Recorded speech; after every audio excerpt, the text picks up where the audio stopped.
One fundamental safety-related work practice is that exposed live electrical parts must be de-energized before work on or near them is permitted.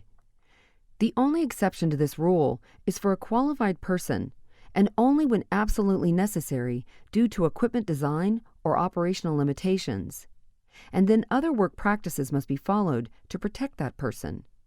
The bottom line is that all of us, including unqualified and qualified persons, must protect ourselves from all potential contact with live electrical parts. Protection may be provided via shielding, insulated tools, or protective electrical gloves and clothing.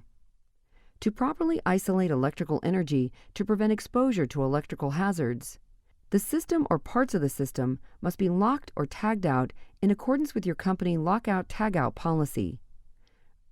Lockout is defined as the placement of a lockout or tagout device on an energy isolating device, such as an electrical disconnect switch, in accordance with a written procedure.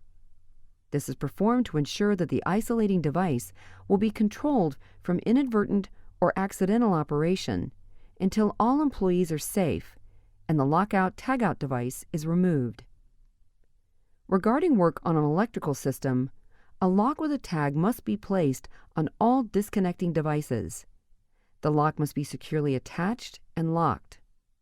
The tag must contain a statement prohibiting energization or operation of the equipment and removal of the tag.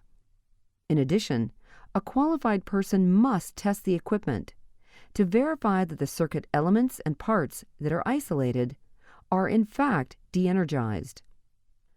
Electrical equipment should never just be presumed to be dead. Verification is always necessary.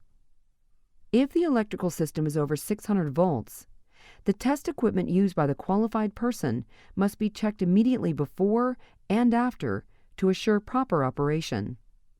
A very important safety procedure is the re-energization of electrical disconnect switches. If an electrical malfunction should occur, it is critical that you and other employees are clear of the electrical equipment.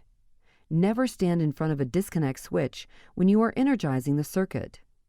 Proper closing or activation of switches means that you always stand to the unhinged side of the cabinet. Close the switch with your near hand or arm and turn your head away from the cabinet. This is done to reduce the risk of injury in case of a malfunction of the switch starter, which could cause the release of an arc of energy. Although this is a rare occurrence, it can and does happen. If this were to occur, you could be struck by the cabinet door and seriously burned by the intense electrical arc.